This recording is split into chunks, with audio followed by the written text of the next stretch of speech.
네, 앞서 간단하게 예고를 해드린 대로 오늘은 퀀트를 중심으로 해서 시장을 또 한번 읽어볼 텐데요.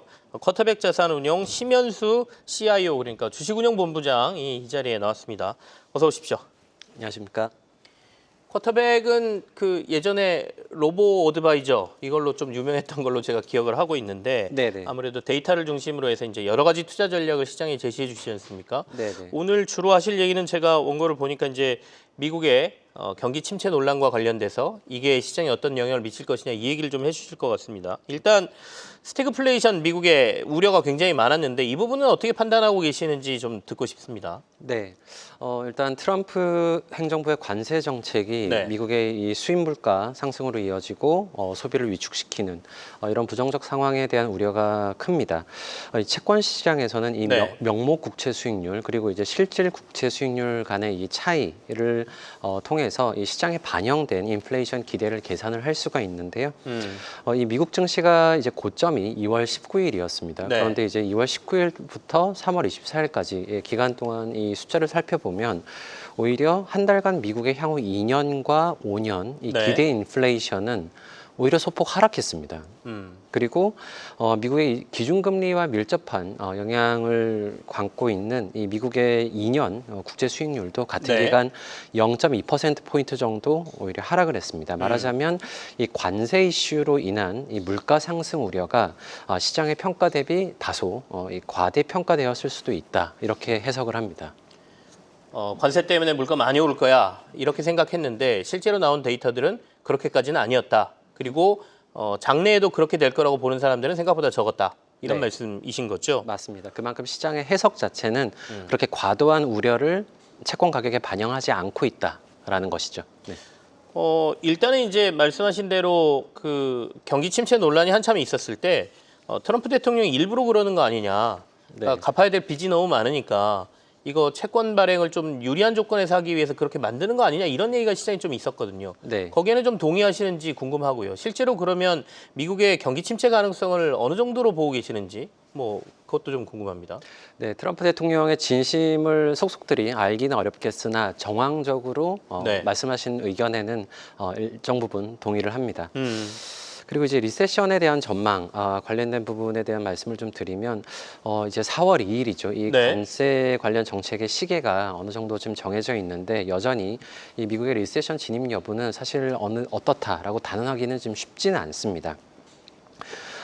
이 네네. 미국의 뉴욕 연방준비은행 기준으로는 향후 12개월 이 경기 침체 확률이 한 58% 정도 그리고 이제 주요 증권사들과 이 신용평가사들은 한 20에서 40% 정도의 경기 침체 확률을 예측을 하고 있습니다. 다만 중요한 점은 연초 대비 주요 기관들의 미국 경기 침체 확률 전망치 자체는 올라간 것은 사실입니다.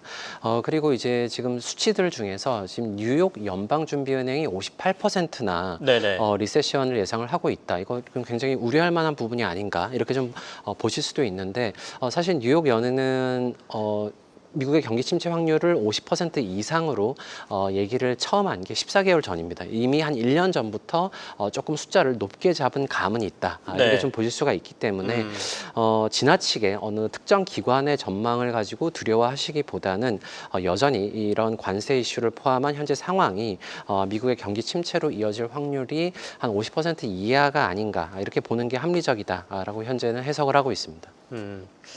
우리가 스포츠에서 뭐 심사위원들이 점수 여러 개 주면 너무 짠 점수하고 후한 점수는 빼고 보듯이 네. 이 경기 침체 가능성도 글로벌 아이비들하고 다 종합해서 한 중간쯤으로 우리가 판단하는 게 맞다 이런 말씀이시네요. 네, 폭넓게 보는 게 중요하다고 생각을 합니다. 네. 그럼 아직은 그렇게 경기 침체 가능성을 높게 보진 않는다 이렇게도 해석이 되는데 그렇다면 이제 어제하고 이번 주 들어서 미국 증시가 좀 반등을 시작하긴 했습니다. 어떻게 보십니까? 조정이 여기서 다시 깊어질 가능성은 좀 적게 보시는 거예요? 이 S&P 500 지수 기준으로 좀 설명을 드리자면 이 지수가 전고점 대비 10% 정도 하락을 하면 이제 조정 국면에 진입을 했다 이렇게 얘기를 합니다. 이 재미있는 것이 1980년부터 지금까지 미국이 전고점 대비 10% 이상 처음 하락한 경우가 16번 있었습니다. 네. 그런데 이 모든 16번의 평균 기준으로 10% 하락 후에 지수는 3개월, 6개월 후에 한 2%, 8% 가까이 상승을 했죠. 그리고 만일 이 첫 번째 10% 조정 후 12개월 내에 사후적으로 경기 침체가 오지 않았던 경우에는 평균 6개월간 한 10%, 12개월간 13% 가까이 지수는 상승을 했습니다. 말하자면 미국 경제가 리세션에 진입하지 않는다라는 이 전제에 따른다면 현재와 같은 미국 증시 조정이 그동안 미국 주식 비중을 좀 늘리고 싶었던 분들에게는 좀 매수 기회로 활용될 수 있을 것이라고 생각을 합니다. 이제 우리가 이제 과거의 데이터로 보는 겁니다. 그러니까 S&P 500으로 10% 정도의 시장 조정이 나왔을 때 향후에 실제로 경기 침체가 오느냐 안 오느냐에 따라서 3개월, 6개월, 12개월의 반등이 좀 다른데 네. 경기 침체가 오지 않았을 경우에는 12개월 정도로 보면 네. 굉장히 높은 반등이 있었다 이런 얘기죠. 지금 보면 데이터는 13.4%의 평균 반등이 있었던 걸로 지금 나오는 것 같은데. 네. 그러면 결국에는 지금 미국에 대한 포지션을 늘려라라는 말씀으로 좀 들리는데요. 근데 올해 전반적으로는 미국에서 유동성이 빠져나와서 신흥국이나 뭐 한국, 중국 이쪽으로 갈 거다 이렇게들 말씀하시는 분들이 많던데요. 네네. 물론 이제 올해 유럽 증시가 네. 굉장히 지금 뜨겁고 국내 증시도 미국 증시보다 더 수익률이 좋은 것은 사실이긴 합니다. 다만 이제 어떤 글로벌한 관점에서 이 자금 이동을 우리가 유추를 해봤을 때 이렇게 미국의 정책 불확실성, 네. 경기 하강에 대한 불확실성이 한 가지 위험 요인이었을 수가 있고 또 하나는 이제 상대적인 이 밸류에이션 관점에서 이제 다소 그동안 미국 증시가 혼자 좀 독주했던 감이 있기 때문에 그런 위험 요인이 있을 경우에 조금 자금이 다른 타 지역으로 이동했을 수도 있지 않나 이렇게 해석을 합니다. 작년만큼의 미국 증시의 뜨거운 상승이 있을까요? 아니면 그만큼의 기대보다는 조금 적절히 낮춰야 될 필요가 있겠습니까? 아까 말씀하신 침체가 안 오고 미국 증시가 다시 반등권으로 들어간다고 했을 때 강도는 어느 정도로 보세요? 강도 자체는 상대적으로는 조금 낮을 가능성이 있습니다. 왜냐하면 2023, 2024, 2년 네. 동안 미국 증시가 굉장히 높은 수준의 상승률을 보여줬기 때문에 아무래도 상승 강도 자체는 상대적으로는 조금 낮아질 가능성은 있을 거라고 생각을 합니다. 그럼 반등이 나왔을 때 우리가 어디를 주목해야 되느냐도 굉장히 중요하지 않습니까? 오늘도 시장에서 엔비디아를 제외하고 M7 종목들이 상승하는 모습인데 네. 뭐 방금 전에 이제 지수 전체로 말씀도 나눴지만 엔비디아도 작년에 너무 많이 올랐기 때문에 그럼 여기가 이제 정점으로 상승률이 꺾이느냐 뭐 이런 얘기가 나오기도 하고 엔비디아에 피해서 그러면 M7 종목에 우리가 집중을 해야 되느냐 뭐 이런 얘기 아니겠습니까? 네, 우리나라 투자자분들이 사실 이 주식 투자를 하실 때 네. 제 느낌으로는 굉장히 좀 집중 투자를 하시는 경우가 많습니다. 결론적으로 저는 이제 미국 주식에 지금 투자를 하실 때 과거에 비해서는 조금 그 특정 종목들에 대한 집중도를 조금 낮추라라는 의견들을 좀 드리고 싶은데요. 이제 그림을 하나 보여드릴 텐데 2023년과 2024년에는 우리가 매그니피센트 7 이제 이른바 미국 증시의 7공주들의 순이익 성장률이 2년 연속 한 30%가 넘는 수준이었고 반대로 나머지 493종목의 이익 성장률이 사실은 굉장히 저조했습니다. 네. 이런 국면에서는 말하자면 이른바 이익이 빠르게 성장하는 대장주 중심으로 포트폴리오를 압축하는 게 맞았었고 실제로 성과도 잘 나왔었죠. 그런데 지금 그림에서 보시는 것처럼 2025, 2026년에 걸쳐서 시장은 이제 매그니피센트 7과 나머지 종목의 이익 성장률 차이가 점차 줄어들 것으로 예상을 하고 있습니다. 그런 이런 전망이 실적으로 이어진다라고 했을 경우에는 소수 종목 집중 투자의 어떤 기대 수익률은 떨어질 수가 있습니다. 그렇기 때문에 일부 종목에 너무 집중돼 있다라고 하신다면 적어도 미국 주식 자산의 일부를 S&P 500이나 나스닥 지수와 같은 이런 지수 ETF로 좀 확대를 하거나 다른 섹터로 시야를 확대하시는 것이 좋을 것 같습니다. 전반적인 지수에 대한 투자라든지 아니면 M7 종목에서 좀 벗어난 다른 섹터들에 관심을 가질 필요가 있다 이런 말씀이신 좀 더 구체적으로 얘기를 나눠봤으면 좋겠습니다. 왜냐하면 이제 앞서 말씀하신 대로 미국 증시 투자하시는 분들이 뭐 대표적으로는 엔비디아 그 다음은 이제 테슬라지 않습니까? 네네. 테슬라는 이제 조정을 좀 많이 받고 또 급반등을 좀 하고는 있는데 네. 이 두 종목에 대한 비중이 높으실 테고 맞습니다. 그 외에도 M7 종목들 많이들 들고 계실 것 같은데 네. 대안은 어느 쪽으로 그럼 제시를 하십니까? 네, 이제 분기별, 네. 연도별 그 순이익 성장에 대한 제가 이제 섹터 자료를 이제 좀 준비를 했는데요. 2023년과 2024년에는 긱스 구분 11개 섹터 중에서 지금 회색으로 음영 처리가 된 산업들이 네. 전년 대비 이익이 역성장했던 산업들입니다. 근데 2023년, 2024년에는 11개 중에 5개 그리고 4개가 이익이 역성장했었죠. 그런데 중요한 점은 결국은 이 증시, 주가는 이익의 함수이기 때문에 네. 이익 성장률이 어떤 sek터에 더 강하게 이제 앞으로 기대가 되느냐가 앞으로의 그 어떤 증시 전망에 굉장히 중요한 영향을 미칠 것으로 판단을 할 수가 있습니다. 그만큼 이제 이익 모멘텀의 폭이 여러 섹터로 확대가 될 텐데 이미 시장의 관심을 많이 받고 있는 헬스케어 그리고 네. 항공 방산 섹터가 포함된 산업재 그리고 이 금융 섹터에 대한 관심이 내년까지 조금 더 강하게 작용하지 않을까라고 판단이 되고 물론 이것이 M7이 완전히 소외된다는 뜻은 아닙니다. 네네. 엔비디아, 브로드컴 등이 포함된 이 정보기술 섹터는 현재 자료에서 보시는 것처럼 가장 높은 이익 성장률이 올해에도 내년에도 1등 섹터로 지금 유지될 것으로 지금 기대가 되기 때문에 섹터 주도권이 어느 정도 유지는 되지만 다른 섹터들에서 순환적으로 이 주도주가 계속해서 변화할 가능성이 있다라는 점을 유념하시면 좋겠습니다. 이익 성장률이 결국에는 주가 상승의 강도를 결정한다라는 말씀들을 굉장히 많이 하시거든요. 그래서 이익은 계속 늘어나지만 성장률이 떨어지면 그때서부터 주가가 급등을 못하고 이제 조정을 받거나 주춤거리기 시작한다. 그게 맞습니다. 지금 현재 엔비디아의 모습이다. 이렇게들 말씀 많이 하시더군요. 근데 이걸로 보면 2025년하고 26년에 이익 성장률이 떨어지는 섹터가 정보기술하고 헬스케어 이런 데들은 이제 떨어진다라고 나오니까 그럼 올해 전반적으로 보면 이쪽에 대한 포지션을 올해 내에 조금씩 줄여가는 게 맞다. 이렇게 해석을 해도 돼요?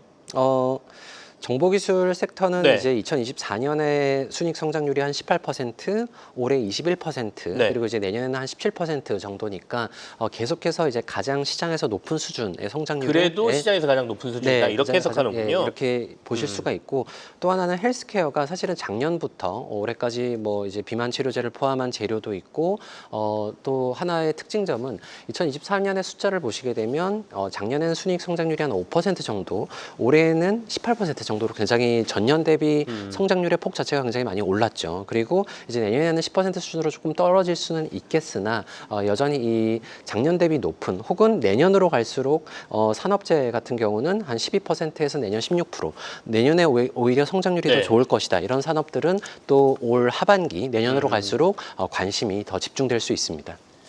자, 이제 저희가 너무 미국 얘기만 해서 한국으로 이제 그 투자의 아이디어를 가져와서 생각을 해보죠. 미국이 만약에 상황이 이렇다라면 한국 주식에 대한 포지션은 저희가 올해 어떻게 해야 됩니까?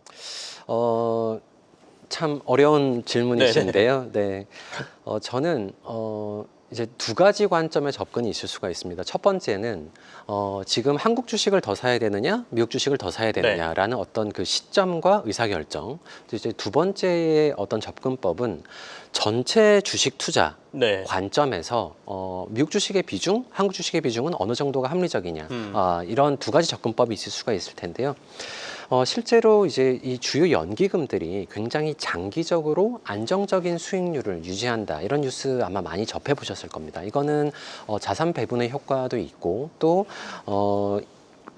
이른바 벤치마크라는 기준 비중을 충실히 따르는 이런 그 배경도 존재를 하거든요. 그렇기 때문에 저는 투자자 여러분들께 조금 반복적으로 많이 말씀을 드리는 포인트는 전체 주식 자산이 100이다라고 한다면 적어도 한 50 이상 정도는 미국 주식에 배분을 해두시는 것이 좋다. 이렇게 생각을 하고요. 물론 제가 이 말씀을 드리면 그러면 언제 옮기면 될까요? 라는 질문을 많이 하십니다. 근데 이런 경우에는 한 1, 2년의 시간을 두고 순차적으로 늘리시는 것이 좀 안전할 것 같다라고 생각을 하고요. 그리고 이제 이제 미국 주식으로 너무 이제 자금이 쏠리게 되면 한국 네. 주식이 좀 불안한 게 아니냐 이런 말씀도 많이 하시는데 사실 이 예탁원에 보관된 미국 주식은 2015년 말에는 이게 한 18억 달러밖에 안 됐습니다. 그런데 지난 연말에는 이게 한 1,120억 달러로 달러 기준으로는 한 60배, 원화 기준으로는 한 80배 정도 증가를 했거든요. 근데 이제 같은 기간 코스피 시가총액은 75% 증가했습니다. 그렇기 때문에 이 미국을 중심으로 한 국내 투자자들의 해외 투자로의 자금 이동 자체는 굉장히 구조적인 흐름이지 단기적으로 어떤 시장의 등락에 지나치게 영향을 미친다라기보다는 어떤 구조적인 흐름이다 이렇게 해석을 하시면 좋고 이제 대신에 국내 증시는 이 반도체를 포함한 네. 핵심 산업의 사이클 자체가 이제 하반기로 갈수록 개선 기대감이 지금 커지고 있기 때문에 이런 기대감이 실적으로 증명이 된다면 앞으로 한국 증시도 우호적인 흐름이 예상됩니다.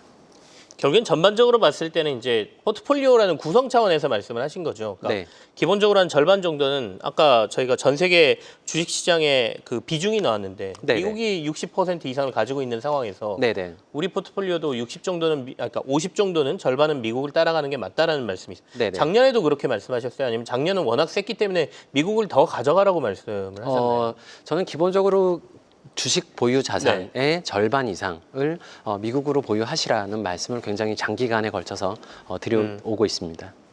알겠습니다. 국내 증시도 앞서 말씀하신 것처럼 반도체 중심으로 뭔가가 조금 더 나아질 수 있다는 말씀을 주셨으니까 미국을 투자하시는 분들은 그대로 보유 비중을 좀 놔두시되 국내 주식에 대한 포지션도 조금은 고민할 시기가 됐다라고 저희가 이해를 하면 되겠습니다. 쿼터백 자산 운용의 저희 CIO인 심현수 CIO와 함께했습니다. 고맙습니다. 감사합니다. 계속해서 다양한 경제 이슈를 알고 싶다면 구독과 좋아요, 알림 설정 부탁드립니다. AI 캐스터 권미정이었습니다.